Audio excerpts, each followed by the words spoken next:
इसको कैसे पहचानो? बोलो जरा जल्दी।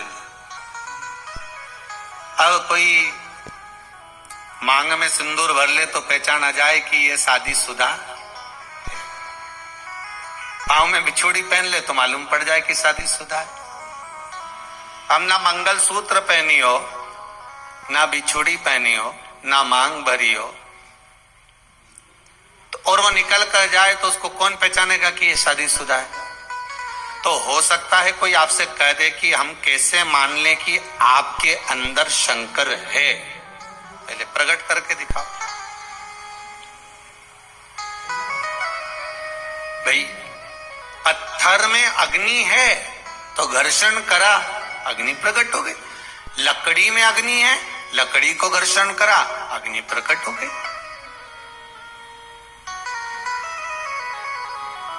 शरीर में अग्नि तत्व है, घर्षण करा, हथेली गर्म हो गई।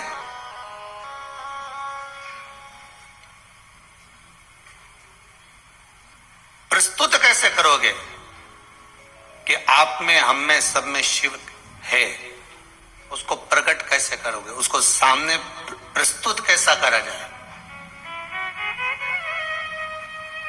तो स्कंद पुराण में कहा, जहां पर श्री सत्यनारायण भगवान की कथा स्कंद पुराण में लिखी गई, उसके प्रथम में वर्णन किया गया कि 24 घंटे में से आप 1 मिनट भी आपकी वाणी पर अगर सत्य वचन आया है तो समझ लेना कि शिव आपका है और शंकर आपके अंदर समाहित है।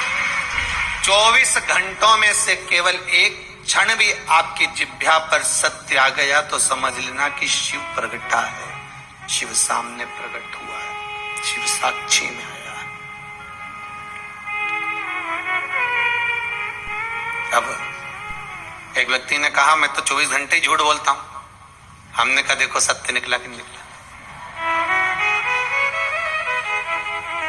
एक व्यक्ति बोला आप बोल रहे हो कि सत्य निकलेगा तो शिव है, मानो सत्य निकलेगा तो शिव, तो मैं तो 24 घंटे झूठ बोलता हूं। तो हमने कहा ये सत्य बोला कि नहीं बोला?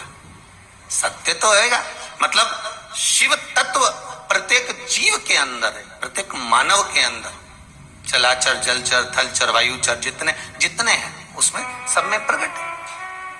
अब उसको आप कैसे भी, जैसे कल करवा चौथ गया, कल था ना, है सबका व्रत था, तो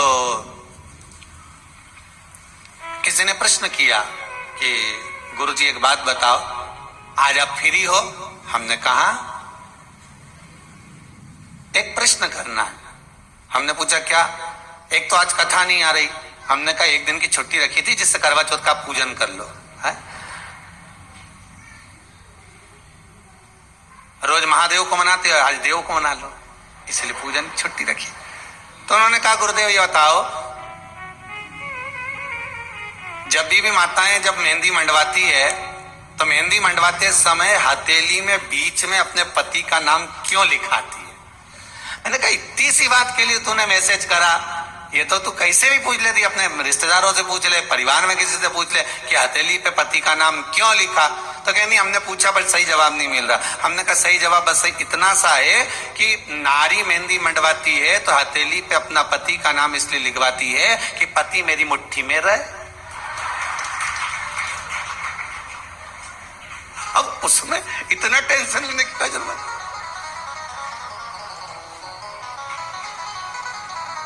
उसने अगला मैसेज लिख के फूल बनाया और हाथ जोड़ के लिख दिया, श्री शिवाय नमस्तुभ्यम।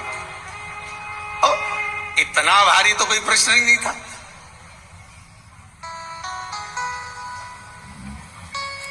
अब समझो तो वो बात।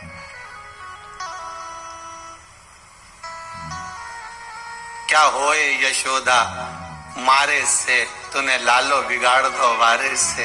अब कहे नाम लिखने से होगा कि हम तो यही लिखेंगे कि भाई लिखा होगा तो मुट्ठी में पति रहना चाहिए, इसलिए हाथ पे नाम लिखा।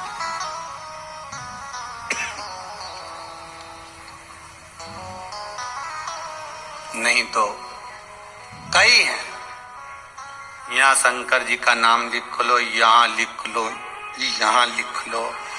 और बचा कुचा था तो शिव जी का नाम ना जाने कहां कहां, महाकाल। तुम देखना कहीं मिलेंगे आपको बहुत सारे, कोई यहाँ नाम लिख रहा है, कोई यहाँ नाम लिख रहा है, कोई यहाँ नाम लिख रहा है, कोई यहाँ नाम लिखे।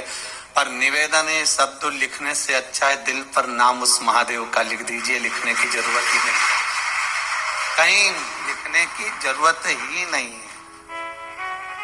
एक बार हृदय पर तो लिख कर देखो। मुख में हो राम नाम, राम सेवा हाथ में, तू अकेला नहीं यारे राम तेरे साथ। हृदय पर भगवान शिव का नाम,